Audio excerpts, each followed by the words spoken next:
A gente trouxe aqui numa primeira página os destaques daquilo que a gente percebeu aí de mais importante durante o ano de 2020. Queria começar, na realidade, primeiro com um grande agradecimento aí às 3.200 pessoas do time da JHSF pela dedicação, pelo empenho, pelos resultados que eles nos ajudaram aí a entregar num ano tão desafiador quanto foi o ano de 2020. Fruto do trabalho desse time, a gente trouxe um resultado consolidado aí durante o ano, com um crescimento da receita líquida da ordem de 84%, o lucro bruto cresceu 162%, um crescimento da ordem de 245% no EBITDA ajustado, e o lucro líquido praticamente dobrou com relação ao apresentado no ano de 2019. Como destaque na área de incorporação, a gente viu as vendas crescerem praticamente 230%, e a companhia também fez 2 investimentos importantes para o desenvolvimento futuro de novos negócios, que foram 2 terrenos, um no Complexo Boa Vista e o segundo aqui no entorno do Cidade Jardim. Na divisão de renda recorrente, nós abrimos 2 shoppings, o BV Market e o CJ Shops, além da abertura de novas operações de varejo. Na área de hospitalidade e gastronomia, foram 3 restaurantes abertos, a criação do produto Selecione Fasano, e nós percebemos uma atividade dos hotéis de lazer com uma ocupação durante o período mais do final do ano, também em níveis aí bastante elevados. Por fim, na atividade do aeroporto, nós atingimos a capacidade que tínhamos disponível no primeiro trimestre. Ao longo do ano, nós fizemos expansões de capacidade, que a gente chama isso quintão de expansão 1, e terminamos o ano com 3 novos hangares já em operação, que se somam aos 2 anteriores. Então, apesar das adversidades vividas aí por conta da pandemia, a companhia soube gerir ou gerenciar os seus aspectos operacionais de curto prazo, mas também sem perder de vista a construção estratégica de médio e de longo prazo, com todos esses passos que a gente acabou de passar por aqui. Então, falando um pouco em termos de números, né, nossa receita líquida, no ano, ela foi para 1.170 bilhões, foram 84% de crescimento com relação ao número que nós vimos no ano de 2019. Nas próximas páginas eu detalho um pouco mais, mas já adianto aqui que o grande destaque no crescimento da receita líquida veio da parte de negócios imobiliários. O lucro bruto também teve um crescimento importante, a gente cresceu de 308 para 810 milhões, portanto quase 500 milhões, aqui um pouquinho mais do que 500 milhões de crescimento de lucro bruto. Quando a gente olha para o EBITDA ajustado, esse crescimento também se assemelha praticamente àqueles 500 milhões que a gente vê que veio do lucro bruto. E, por fim, no lucro líquido, a gente tem um crescimento aqui da ordem de 310 milhões, praticamente dobrando o lucro líquido que foi apresentado durante o ano de 2020. Como incorporação foi a nossa divisão de maior destaque durante o ano, a gente está trazendo aqui para comentar primeiro e trazendo aqui um contexto inicial de vendas, né? Então, nós crescemos praticamente 230% o volume vendido ao longo do ano de 2020. O grande destaque aqui é o projeto da Fazenda Boa Vista, mas também a gente tem que destacar aqui que o Boa Vista Village e o Fazano Jardim também, Cidade Jardim, apresentaram também bom crescimento com relação ao ano de 2019. Em termos de receita bruta, a gente cresceu 243%. Para aquelas pessoas que estão aqui conciliando o número da receita bruta com vendas, no negócio da incorporação, a gente tem um diferimento do reconhecimento de receita que está associado com o processo de contabilização de percentage of completion, por isso que os números não são necessariamente aqui os mesmos. E olhando para a parte do EBITDA ajustado, a gente viu o crescimento aqui da ordem de 5 vezes, saindo de 100 milhões e chegando em 661 milhões de crescimento. Portanto, fica ainda uma receita a reconhecer de 440 milhões, e a companhia tem uma carteira imobiliária ainda a performar de mais 955 milhões para os próximos trimestres. Falando um pouquinho do ambiente da renda recorrente, esse foi um dos negócios da companhia que sofreu um impacto importante aí da pandemia. Todas as medidas que os governos estaduais e municipais tomaram ao longo do ano no sentido de reduzir o fluxo de pessoas, ele acabou impactando muito as atividades de shopping center, também as atividades de varejo, e são essas as duas atividades que a gente consolida dentro dessa unidade. Então, em termos de vendas dos lojistas, quando a gente olha na evolução do quarto trimestre para o terceiro trimestre, um crescimento expressivo, 77%. Esse crescimento está muito associado com o processo de reabertura do funcionamento dos shoppings que nós vimos acontecer no quarto trimestre, enquanto no terceiro trimestre ele ainda era mais tímido. E quando a gente também compara o crescimento do quarto trimestre de 20 contra o quarto trimestre de 19, a gente vê um crescimento aí da ordem de 10,4%. Então, numa condição quase igual de comparação, que seria o quarto trimestre de 20 contra o quarto trimestre de 19, a gente teve aí 10,4% de crescimento nas vendas dos lojistas. Olhando, por outro lado, o total, né, do ano, a gente teve uma queda de 21,9%, e isso está muito associado com o período em que os shoppings tiveram as suas operações muito restritas em função aí desse ponto já explicado dos decretos estaduais e municipais. Custo de ocupação, a gente viu mais um trimestre de evolução, a gente está num nível que julga bastante saudável em termos de custo de ocupação, tanto no que diz respeito à evolução do trimestre contra trimestre, como também aquela evolução anual. Então, esse patamar abaixo de 10 é um patamar que nos deixa aí tranquilos. Do ponto de vista de taxa de ocupação, a gente manteve estabilidade de ocupação no portfólio como um todo entre o terceiro e o quarto trimestre de 2020, e o mesmo aconteceu entre o ano de 2019 e o ano de 2020. Essa taxa de ocupação que a gente tem, ou a vacância, se a gente puder colocar dessa maneira, de 3%, ela está mais concentrada em 2 shoppings que a companhia tem na região norte e na região nordeste, um em Manaus e outro em Salvador. Os shoppings nossos na região sudeste, mais precisamente no estado de São Paulo, estão virtualmente aqui sem vacância.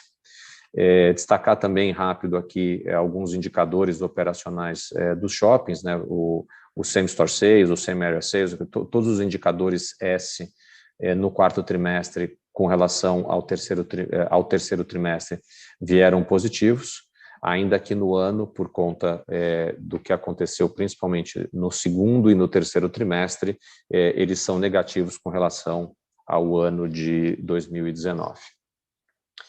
Do ponto de vista de receita, a receita trimestre contra trimestre, ou seja, quarto trimestre contra terceiro, cresceu 87%. Na comparação anual, ela caiu no acumulado 20%.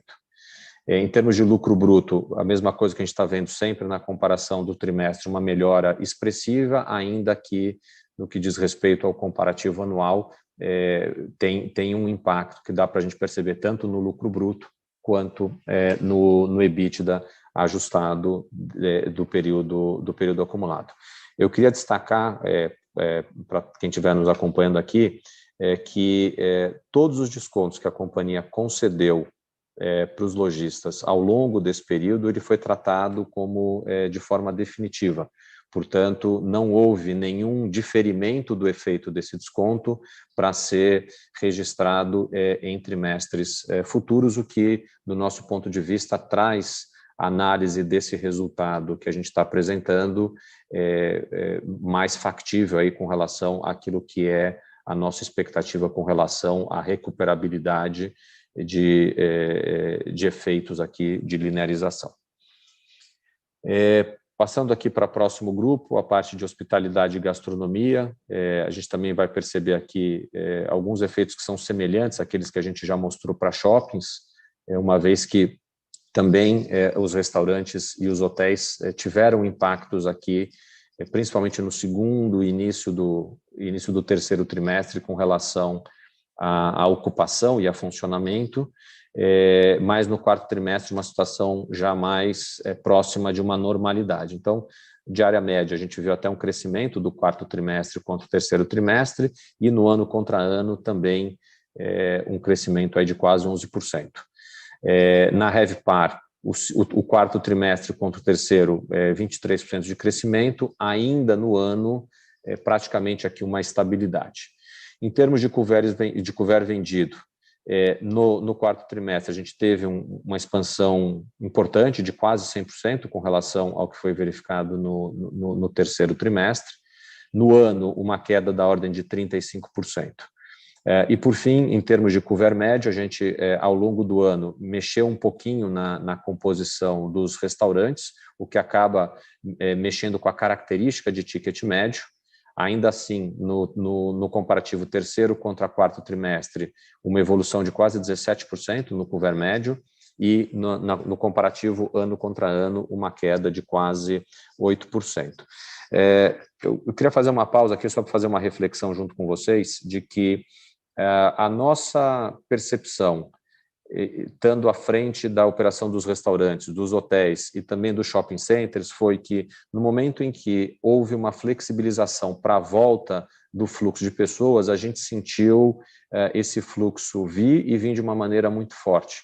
E eu acho que é isso que essa comparação que nós trouxemos para vocês do terceiro trimestre com relação ao quarto trimestre, ela mostra em termos de comportamento dos nossos clientes. E era o que a gente queria destacar aqui como um ponto a ser acompanhado aí para os próximos trimestres. Falando ainda da parte de hospitalidade e gastronomia, mas traduzindo isso agora em termos de DRE, a gente viu trimestre contra trimestre também um crescimento de praticamente 100% da receita líquida.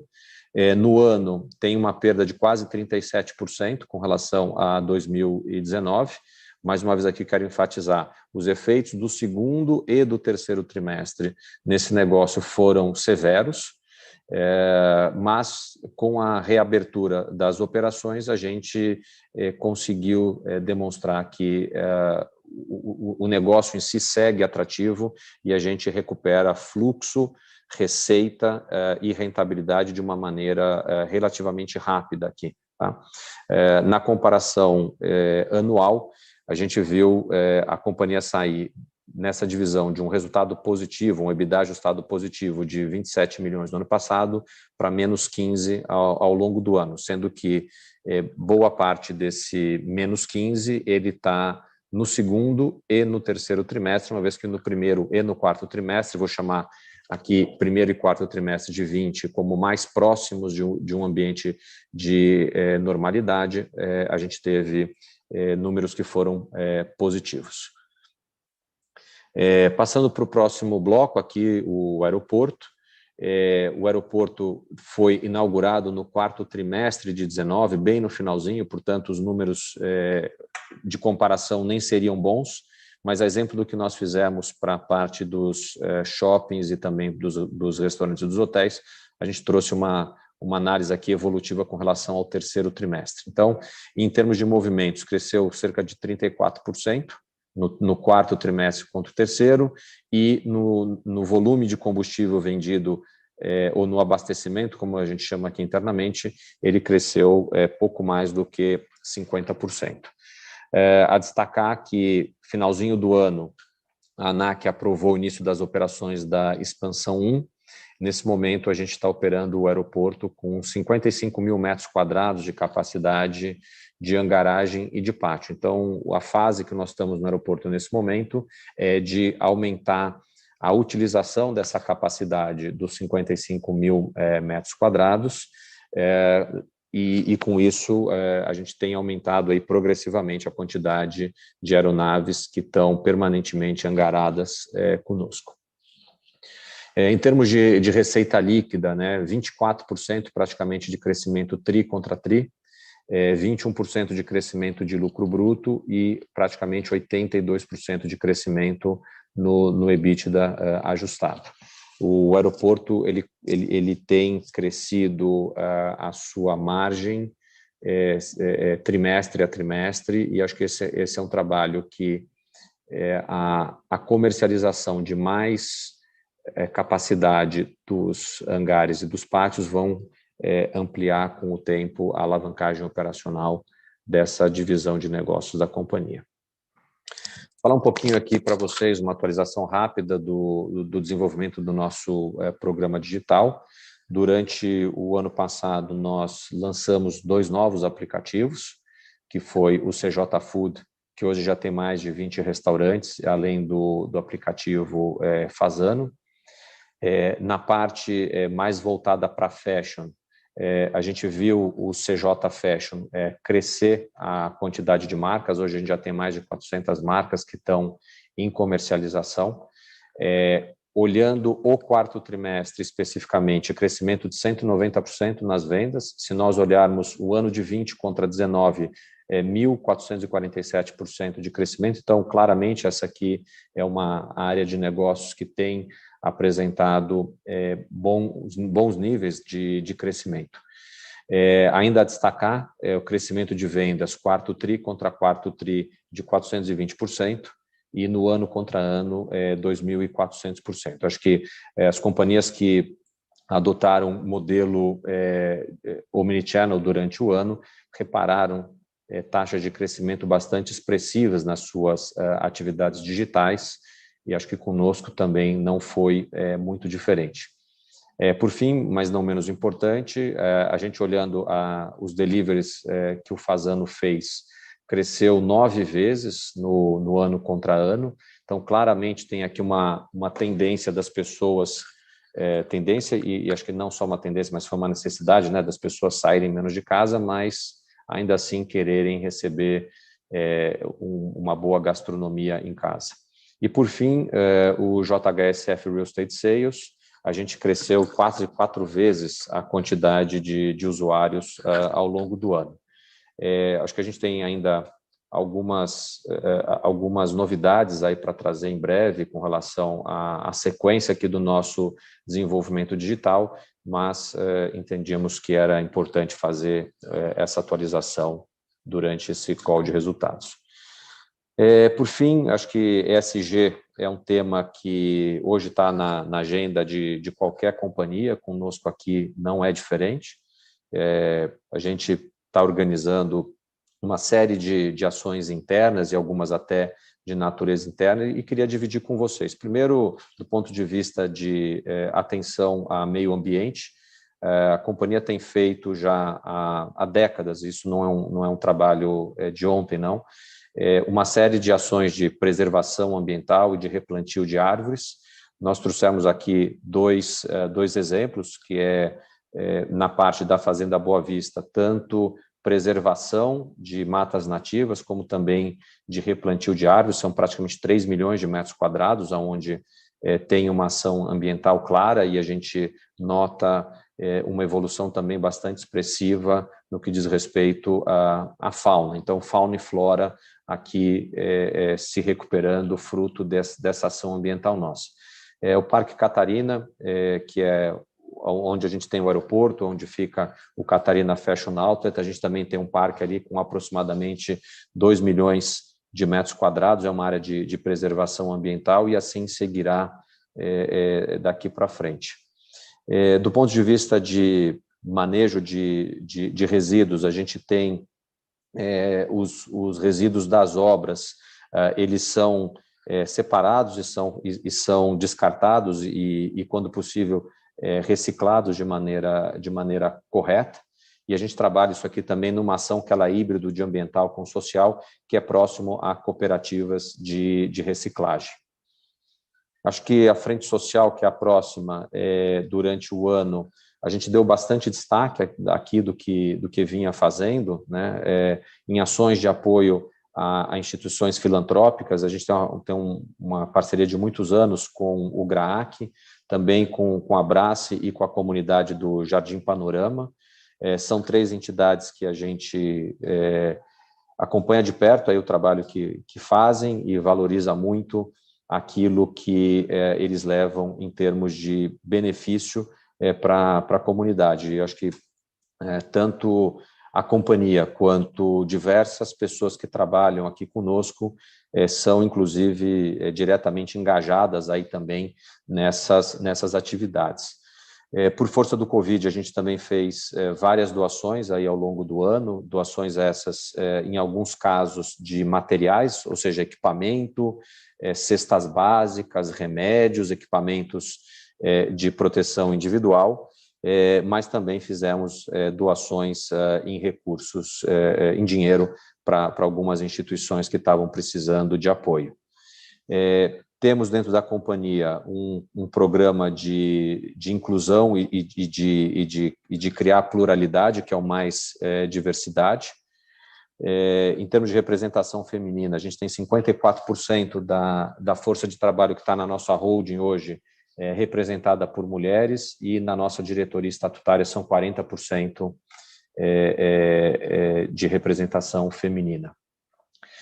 Por fim, em termos de governança, nós fizemos, no final do ano passado, um movimento de ampliação do Conselho de Administração. Hoje, 78% da composição do Conselho de Administração da companhia é independente, e esses conselheiros independentes são sempre a maioria nos 7 comitês que a companhia tem hoje em funcionamento. Sendo que alguns deles, inclusive, têm 100% da sua composição feita por membros independentes. E, por fim, a companhia opera com o seu conselho fiscal implantado. Então, conselho de administração independente, 7 comitês, todos eles com maioria independente, conselho fiscal em funcionamento. Queria, antes da gente passar para a fase aqui de perguntas e respostas, só voltar aqui a enfatizar algumas mensagens rápidas com vocês, que apesar das adversidades aí que impactaram mais o negócio de renda recorrente, hospitalidade e gastronomia, a gente conseguiu apresentar um bom crescimento receita, lucro bruto, EBITDA ajustado e também do nosso lucro líquido. Os negócios imobiliários tiveram um desempenho de vendas realmente bastante forte ao longo do ano. Na frente operacional, a companhia não deixou de executar o seu plano estratégico, que previa a abertura de shoppings, abertura de novos restaurantes, lançamento de novos produtos e também a parte de expansão do aeroporto e a sequência das nossas expansões de operações de varejo. Em termos de governança, um movimento importante que foi concluído no final do ano passado, uma consciência grande com relação aí à necessidade de diversas entidades de ter apoio num período hiper difícil que a pandemia trouxe para todo mundo. Ainda no ano passado, nós fizemos alguns movimentos que reforçam tanto a estrutura, que reforçaram, né, tanto a estrutura de capital quanto aprimoraram o perfil do endividamento da companhia. E, por fim, a gente viu o crescimento da nossa base de acionistas ao longo do ano de ser quase 190%. Vimos também o crescimento da média diária de negociação das nossas ações. E, por fim, na virada do ano, as ações JHSF3 passaram a integrar o Ibovespa. Hoje, as ações da JHSF já estão presentes em 11 índices da B3, inclusive no principal, que é o Ibovespa. A gente vai abrir agora para